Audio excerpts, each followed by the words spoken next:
Hello, beard brothers, bald brothers, all brothers. Welcome to the Hey chat. everyone. Good to see you again. Yep. How's it going, Bald Man Cave? It's going good. I'm having a good week. How about you? Yeah, same. A little busy, but glad we're here to chat.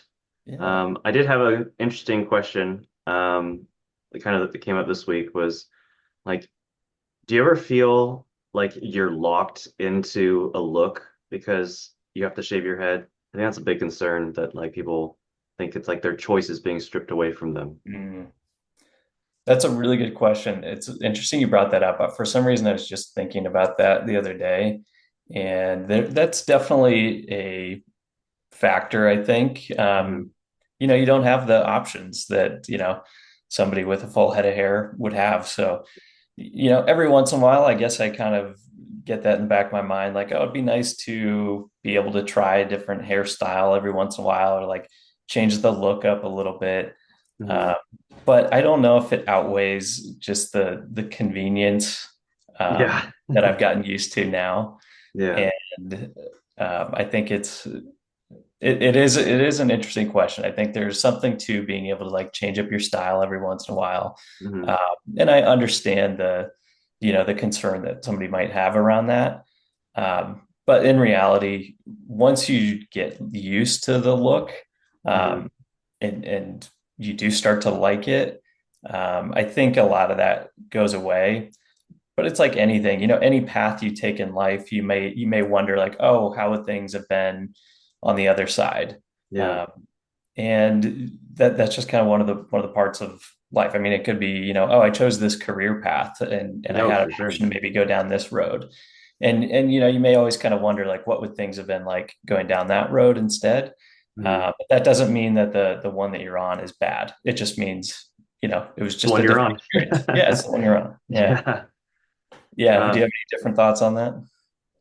um, I think it's like maybe it's just because I'm Asian, so it's like sometimes you want, and I grew up in like predominantly white neighborhoods, and it was always like I always felt other because of that, and a lot of times like Mm, I wish I was white, mm, but it's one of those things that I learned to accept that it's like, there's certain things in your life that you can't change. I'm five right. six. I would wish I could be like 6 foot, but that's not the reality of it. Right. And I think the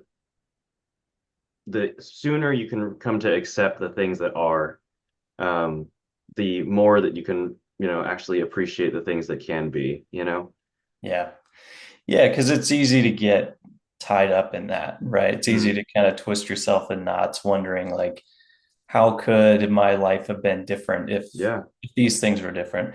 I mean, I'm with you. I was, I when I was growing up, I was definitely the short kid. I was a late bloomer. Hmm. I was always the short kid in class. Now I'm 5'8", so I'm Hmm. not tall by any stretch of the imagination. I Yeah. mean, pretty average height. Um, Yeah. Tom Cruise height, but you know. Jason Statham height. That's a good one. there you go. I got two things in common with Jason Statham. Yeah.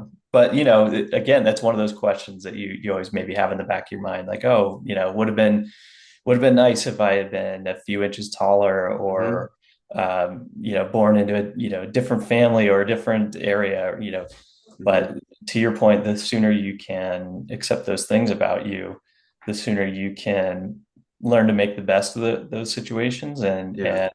learn to maybe actually love and appreciate those things about yourself too. Uh, Hmm.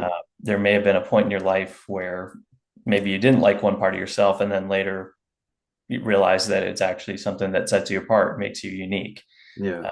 So sometimes, especially when you're younger and you're feeling a lot of peer pressure, and kids can be kind of nasty sometimes in terms of Yeah, how for sure. direct they True. can be with each other, and some of the bullying that goes on, and that can be hard early on, but then you later recognize, hey, that's something that does make me unique, and sets me apart later in life. So Hmm.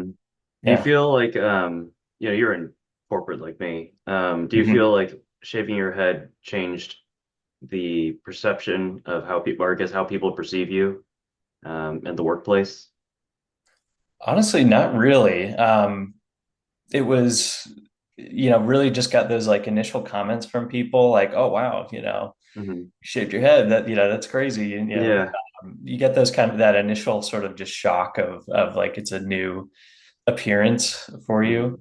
Yeah. Um, but other than that, I don't feel like it has, impacted my career in a negative way. And I've actually gotten a comment or two kind of asking similar questions. Hmm. Um, Somebody was asking me, hey, I'm thinking about shaving my head, but I'm worried about if it's going to hurt my job prospects. Hmm. Interesting. Um, yeah, and that was something I hadn't really considered before as being a concern. Hmm. Uh, but it just kind of goes to show when you're in this stage of losing your hair, kind of where your mind goes sometimes. Like Yeah. you really go down these spirals sometimes where it's like, oh, this is going to hurt my love life and it's going to hurt my career, and Hmm. it's you go into this whole doom and gloom thing. But in reality, I mean, if you're looking at a job interview, they're looking at your qualifications and whether you're the right person for it. So I wouldn't say having hair or no hair is is an impact Yeah. situation. Yeah. Do you feel like doom and gloom is can happen with anything. It's not just your hair. Like, have you found good ways to break the doom and gloom cycle? Hmm. I think if I go back in time a little bit, so when I was, in my early 20s, when the hair loss first started, Hmm. and when the doom and gloom really set in at that stage, Yeah. um, the things that helped me the most were trying to focus on the things that I did have control of. I Yeah. think you go into doom and gloom when you're realizing or you're thinking about this is like, oh, this is something I have no control over. Hmm. And it can feel kind of helpless. And if you start those negative thoughts of, well, this is going to impact my life in all these negative ways, relationships, career, and I have no control over this. It's That's really that I would consider that very much in that doom and gloom state where um, the negative self talk kind of gets out of control, Hmm. and the only way to kind of I think rein that back in is focusing on the things that you can control. Um, where for me it was like working out was a big thing. Yeah. Getting some type of physical exercise, getting your heart rate up, because that's going to release endorphins as well, make you feel better. Um, Staying in shape is one way to just feel better about your overall confidence, Yeah. um, and it is something that you generally have control over. Um, so that would be probably the biggest piece of advice I'd say for anyone in that spiral stage, that doom and gloom stage. Hmm. Um, but then also the thing I remind people is it may seem like you're going through it alone. Yeah. That can be really the part that I think hurts a lot of guys is they're like, I don't see any of this happening to any of my friends. Yeah. This is only Yeah. happening to me, Uh-huh. and it feels like unfair. It feels like why is this happening? Um, but then so that's why I think doing things like this and realizing there's a community of a lot of other people where this has happened, and guess Hmm. what, they've made it through just fine on the other end. Yeah. It's when you're stuck in it that it feels like an impossible situation, and Yeah. then you realize if you just look around you, if you take a closer look around you, Hmm. you'll see bald guys all over the place. Yeah. They're perfectly happy lives. It just feels like when you're stuck in the moment Hmm. that you're the only one going through it. Yeah. I don't know. Is that how you felt when you were? I know you were even a little bit younger than me. Yeah. I was 17, so Mhm. it was like in the middle of high school, or kind of the tail end of high school, and it's like I looked around, it's like, man, there's maybe like one other guy. And maybe I should have at the time should have reached out and be like, you know what, we're going through the same stuff.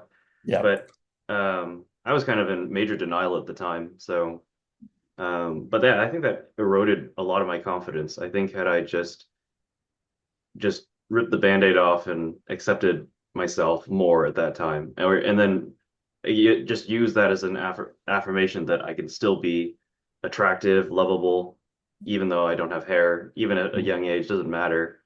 I think that that would have probably done me a lot more justice as I grew up. But Yeah. and Yeah, to and your it is kind oh, of, sorry. oh, sorry, I was just gonna, one quick thing to add to that. I mean, it is kind of sad because I think, that, oh, I'm not lovable comment that Hmm. you made. I think that unfortunately is the thing that starts the spiral a little bit, Yeah, because then you start to go down this path of like, well, then what, what's the point? What am I doing? yeah, And that can get really, that could really put you in a dark spot. But I think recognizing that it's just hair, and yes, I'm still still lovable, and I'm yeah, still the same person in all these yeah. other ways, You're right, exactly. um, is what helps get you out of that. So, And I think after shaving my head, I had this kind of affirmation that I kind of accidentally stumbled into, and it was that um, this is actually more me than me having hair. And I think that's kind of what I come to this new acceptance mhm. that it's like, no, this is always me. In fact, this is more true and genuine to me, so long as I embrace it.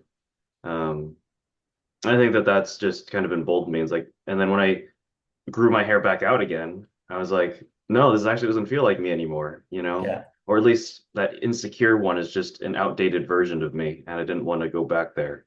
Mm. So, yeah. Yeah. No, that's a really good point. For me, I'm curious if this was the same for you too.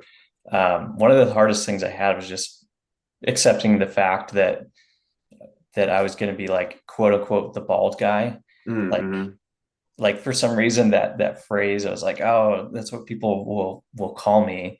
Yeah. Um, Probably like, oh, you remember that guy we met with last week? Yeah, you remember the bald guy. Yeah. Uh, like I just that was really like something I'd like think about for some Yeah. reason. Um, and I think, then once you embrace that, it's like hmm there's nothing negative about it. It's just like no. yeah, sure, it's a defining physical characteristic, Yeah. but there's literally no negative connotation to it unless you attach one yourself. Yeah, no, it's true. I think that it goes true with literally anything. Like, I saw this quote where it's like, when you realize that um, it's only your thoughts of what people say about you that hurt you, then you become invincible because it's literally whatever you choose to perceive the incoming input Mm, um, that is actually the thing that affects you. Like I saw this thing, it's like in order to become impervious, um, like if someone insults you, like even directly, if you take it as a joke, you can only win because you don't give whatever they said any power, and you didn't get hurt at all because you thought, whatever, right? hmm. So if you always just take it, just assume that everyone's thoughts are of the best intention, then you will never get hurt. And um, then even if it was, negative or Yeah, meant to be malicious, it fizzles right there. It's like there's nothing to gain for them.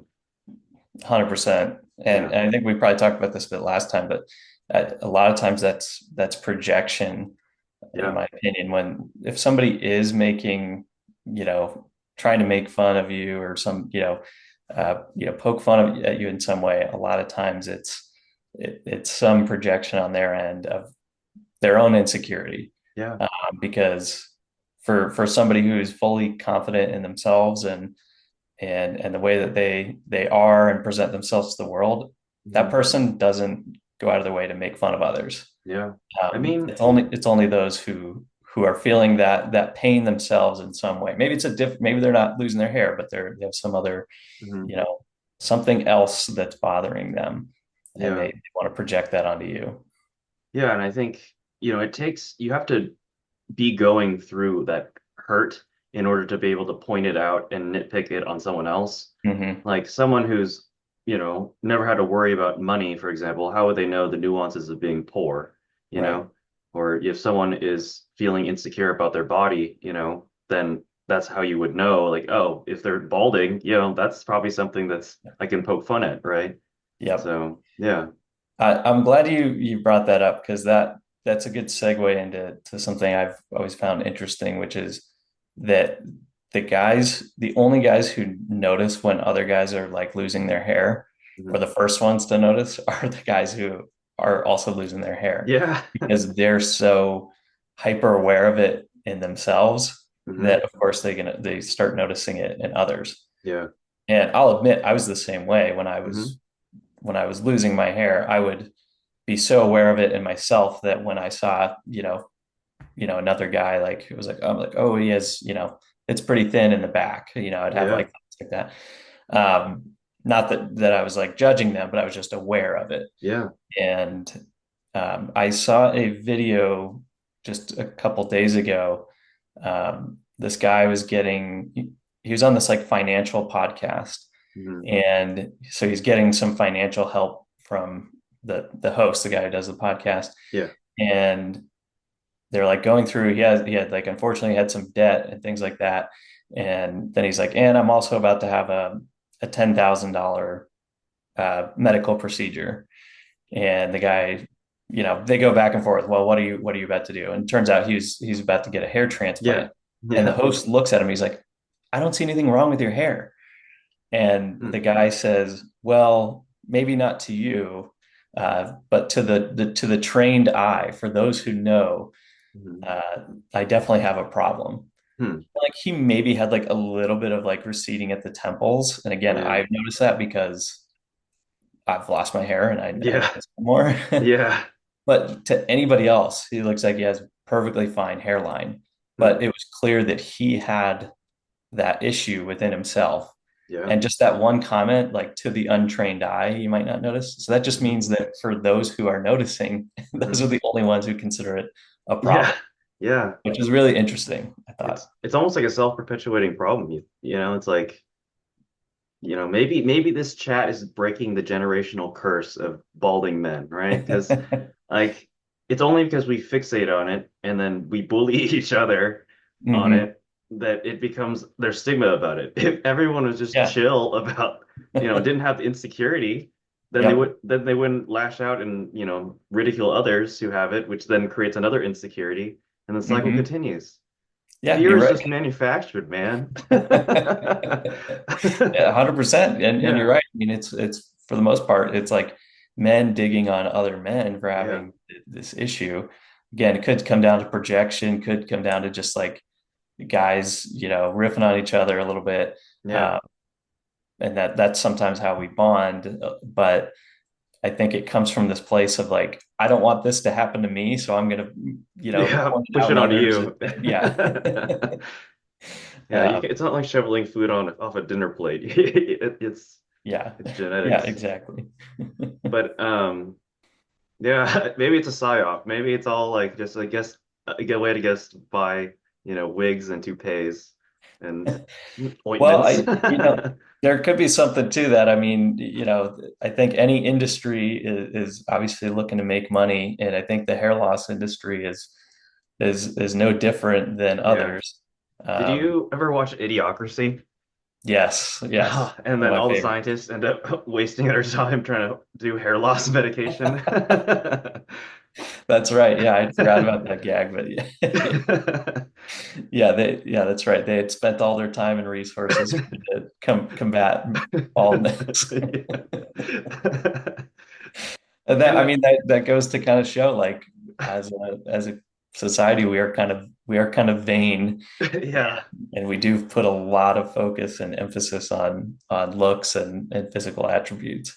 yeah, Um, I mean, women know this, no, far yeah, better than us. I mean, intimately. that the weight loss industry is very much the same, where it's like Hmm. we want to perpetuate this specific image that Hmm. you have to have, and if you don't meet that specific image, then you can do these treatments and you can take this medication and you can do all this, and it constantly kind of keeps you in um, in this rut of like, well, I'm constantly trying to achieve this Hmm. this perfect image. Yeah.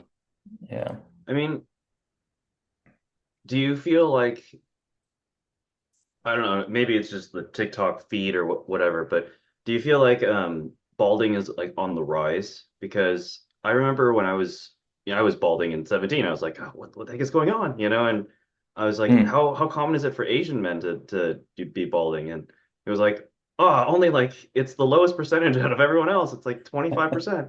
But now I feel it's raised up to like 40%. And when I looked it Really? up recently, I was like, did that seems well, I don't know. It's like if you go over to like to Japan, for example, Hmm. um, everyone has a full thick head of hair. It's like Hmm. I think it's like 1 in 10 over there, but in the US it's like 50, Huh. 60%.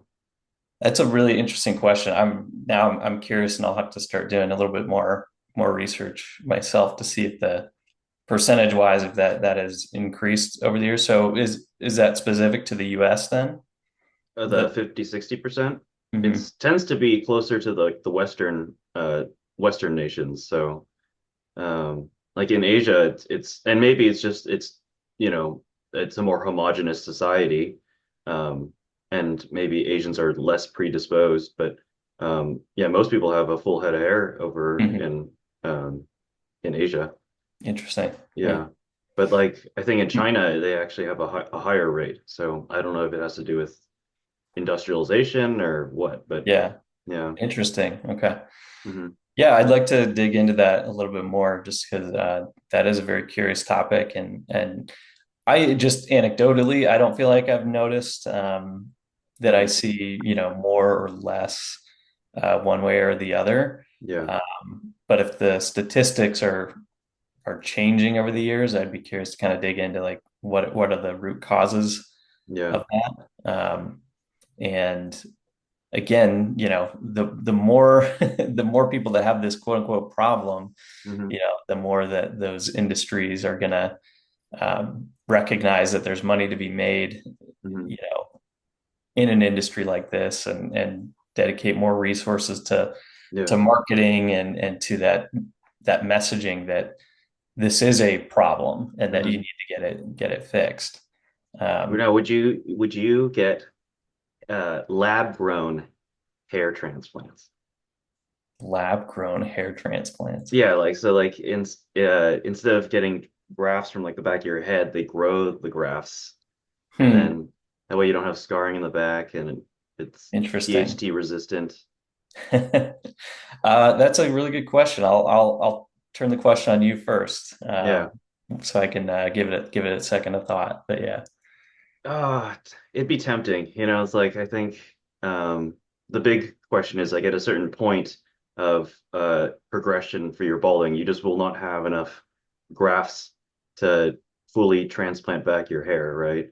Hmm. Um, but if it's like you can create the grafts, then you can have you know, conceivably a indefinite amount, so you could get a full hairline all the way back and no Hmm. scarring or anything. Yeah. But I probably wait at least 10 years to see what happens to other people. Yeah. Yeah. I guess the question is like if there's a magic fix, Yeah. just a 100% cure, Mhm. would you go for it? And because for this solution, it sounds like there's still potential for issues or like still potential for like loss in the future and things like that. Is that Yeah. right? Yeah. Okay. I mean, it's like it'd be like the cutting edge technology, but you just don't know, right? Mhm. Yeah, it's an interesting question. And for me, I mean, at this point, I've been shaving my head for 4 years, and I'm Mhm. so used to how it looks now, and um, pretty happy with how it looks, to be honest. That Yeah. I it's really weird now to picture myself with hair. Yeah. No, I'm the same way. Yeah. Yeah. So, and that Like, that's the funny thing about this whole thing, right? Is I think that's the hardest part about losing your hair is like you can't picture yourself without it. And that's mhm. why it's so hard to accept, I think. Yeah. Yeah. Yeah, because it's just a new, you think it's like a whole new version of yourself. Hmm. It's hard to see yourself on the other side of the fence until you actually take the leap and do it. I think no one likes losing, right? But once you've already lost, it's already it's done. You can then move on. Like, Mm. can you imagine like you're playing a basketball game, right? And you're dribbling back up and down the court. It's the first quarter, and you're down like 100 points, and then you stay down like 100 points for the rest of the match, right? That's you're losing the entire time, but you have to play it out to the Yeah, terminus, and that sucks. yeah. But I think once you've already lost, it's like, okay, or even if you even halfway through, you give up and be like, you know what, I've already lost, so I can just relax. And I Hmm. think then it's kind of the same way to balding, right? If you are in that process of losing all the time, that's kind of what I did to myself inadvertently by taking the meds. It's like, well, I'm technically still losing my hair. It's just I'm kind of slowing it down or You're, lo yeah. so you're perpetuating the feeling of losing Yeah, something. exactly. Yeah. Yeah. I think there's something to that. I think the feeling of loss, regardless of what it is, Mhm. you know, not, it's not a positive, no, not associated with anything positive. So, yeah, regardless of what you're losing. And I think again, that coupled with the fact that like, oh, there's nothing to be done about it. Like there's no, I don't have much control over it. Yeah. Uh, Makes that feeling kind of helpless. So that's why I think it is helpful to kind of flip the script on just your mindset about hair loss. Hmm. And to your point, once you've kind of accepted that that it's gone or that you don't have control over it, there is something very freeing about that. Yeah. Um, because yeah, if you're stuck in that basketball game and trying your hardest over and over, Yeah. uh, it it can feel a little bit helpless when in reality you can be like, I don't want to play this game anymore. Yeah. Yeah. I'm gonna go play soccer. I'm gonna go Yeah. I'm Right. gonna go do something completely different, Yeah. and not have to worry about this game anymore. Yeah. Uh, and that is very freeing. That's a very freeing feeling. Yeah. Yeah. I mean, some things just aren't meant for you, and you just have to kind of accept that. Like, Mhm. um, I remember I was taking piano lessons, right? Because all of the Asian friends that were taking piano lessons, and we had the recital and everyone was playing like, Chopin, Mozart, Beethoven. And here I play the Happy Little Bumblebee song. And my parents were like, maybe we'll do another This isn't for hobby. you. But I felt so free because I clearly didn't want to play piano. That wasn't my Yeah. thing. So, it Yeah. showed. And I think, once I was able to pivot away from that, I was a lot happier. Yeah. So, Yeah. Oh, absolutely. Um, here's kind of, I think, feel like this is kind of an interesting thought experiment. So yeah. if you say you never had any hair loss, you had a full head of hair, still Mhm. did today, Yeah. would you have something else during that time period from the time you were 17 to when you are now, Mhm. some other physical part of you that you would be self-conscious about? Oh, for sure. My parents were really into fitness, so they were always Mhm. nitpicking me on like, you're too skinny, you're too fat.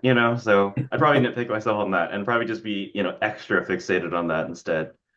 Yeah. Or maybe it's like my height. That was like kind of a big thing at the time. Mhm. But I Yeah, think, I think yeah, that's what happens, right? You when the hair loss starts, that's when you become hyper fixated on that.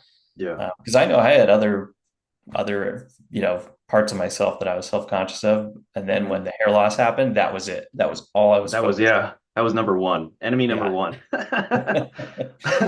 Yeah, and all those other things, it was like they took a total back seat. Yeah, And what's funny is like after finally just embracing it, shaving my head, those yeah, other things that I was self-conscious of before, those are like hmm basically dull, if not like completely gone.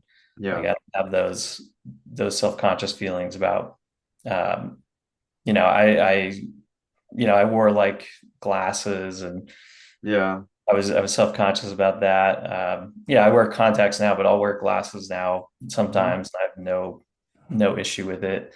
Um, my height, I was definitely self-conscious of as well. Yeah. Again, 5'8" is not, it's not It's not six short, foot. but it's definitely not considered tall. Yeah. But it doesn't even cross my mind Yeah. anymore. So Yeah. And it's that one thing you kind of hyper fixate on. yeah, I find that, as you get older, you just start to be like, it's not worth my time anymore. And you start to just wanting to live, right? I think Hmm. hell is the prison that we create in our mind, and I think that Hmm.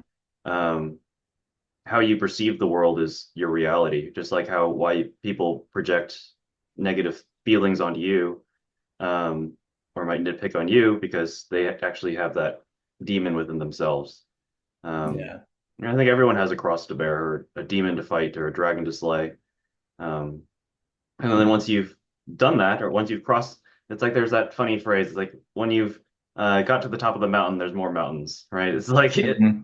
it just becomes, you just level up, and then after that, you can free yourself to the next thing.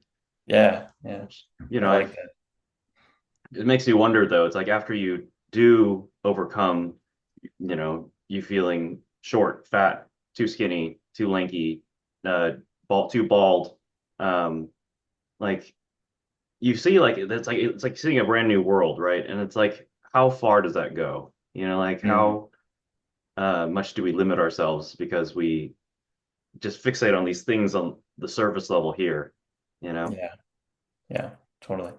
And if you can find confidence without those things that maybe once you had or you never had, Hmm. uh, I'd imagine it's probably pretty easy to feel confident if you're, naturally, tall, very athletic. It's easy to find just have that confidence because you have those physical attributes. But if you can Hmm. find confidence, with maybe not having those certain physical attributes, that means that confidence is coming from either some capability you have or it's inherent to who you are. Yeah. Uh, and it's not tied to some physical attribute that you might lose someday in the future. Hmm. We're not always going to have our mobility. We're not always going to have, certain things. So being able to find confidence and be comfortable with who we are without some of those physical things, I think is really huge. To your Yeah. point, it opens up the door to be like, okay, well, what else can I do? Hmm. What else can I accomplish if I've been able to find that? So, Yeah. mhm. I mean, it seems silly, but it's like, I'm Asian, so most of my family can't grow a beard. But the moment I shaved my head and was like, I'm done with this, I'm gonna wash myself away from it. It's like I'm just trying to figure out an impossible goal or something that I think is just absolutely ridiculous is Mhm. to grow a beard. And I was able to do that. So it's like, Mhm. all right, so Yeah, if I let go of the thing that I try to fight for so long, the impossible task, and just let my life progress, I can then accomplish the thing that I once thought was impossible. So it's like, well, now what? It's like, right. I think, we can put so much focus into something else that you can do pretty much anything, but you can't let your insecurities win because I think that's where you create the cycle that we talked about, the fear Yeah, cycle. yeah. So at Yeah. family reunions, you're the only one showing up with a beard? Yep. Yeah. I mean, everyone's clean shaven, so or barely can grow anything. I mean, that was me too, but Yeah. yeah. I love that. They're probably Yeah. all jealous. Yeah, maybe. So I think we're just about at time. So Perfect. yeah, it was nice chatting with you. And yeah, we'll do Yeah. this next week.